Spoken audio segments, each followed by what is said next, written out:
విచారణ పేరుతో పోలీసులు ఓ దళిత మహిళను చిత్రహింసలకు గురి చేస్తున్నారనే సంఘటన వికారాబాద్ జిల్లా తాండూరు నియోజకవర్గం బషీరాబాద్ పోలీస్ స్టేషన్ పరిధిలో వెలుగులోకి వచ్చింది.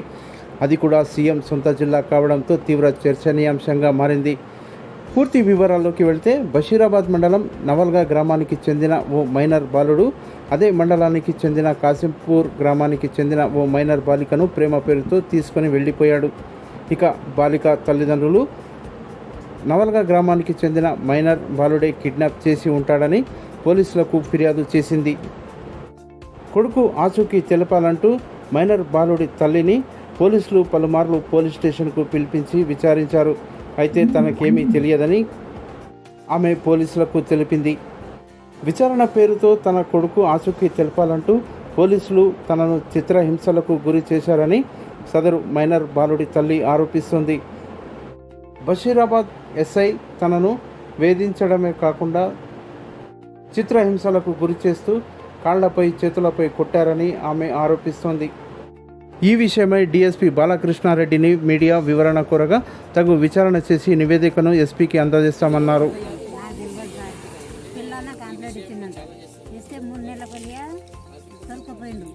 తోలుకపోయి కాలు మీద ఇలా కాలు పెట్టి 32 దెబ్బలు కాళ్ళ కొట్టింది, 15 దెబ్బలు మోకాల కొట్టింది సార్.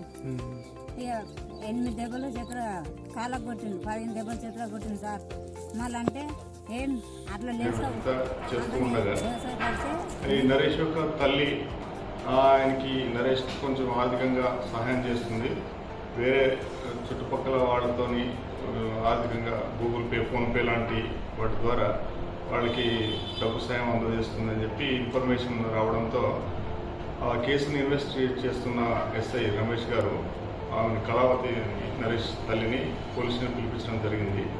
నరేష్ గురించి ఏమైనా ఆధారాలు ఉంటే చెప్పమని, అతను ఎక్కడున్నాడో, ఎందుకంటే ఇది మైనర్ గర్ల్ మిస్సింగ్ కేసు 3 నెలల సంధి కూడా అపరిష్కృతంగా ఉంది.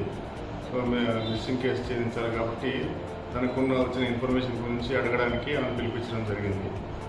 దానిలో భాగంగానే నిన్న కూడా ఆగస్టు 15 రోజు కూడా ఆఫీస్కి పిలిపించడం జరిగింది. అయితే నిన్న ఈరోజు మనకి పత్రికల్లో కొంత వార్తలు వచ్చాయి. ఇంట్రెస్ట్గా ఆమెని శారీరకంగా హింసించారని చెప్పి కొన్ని వార్తలు రావడం జరిగింది. ఇటు విషయంపై మేము విచారణ చేస్తాము.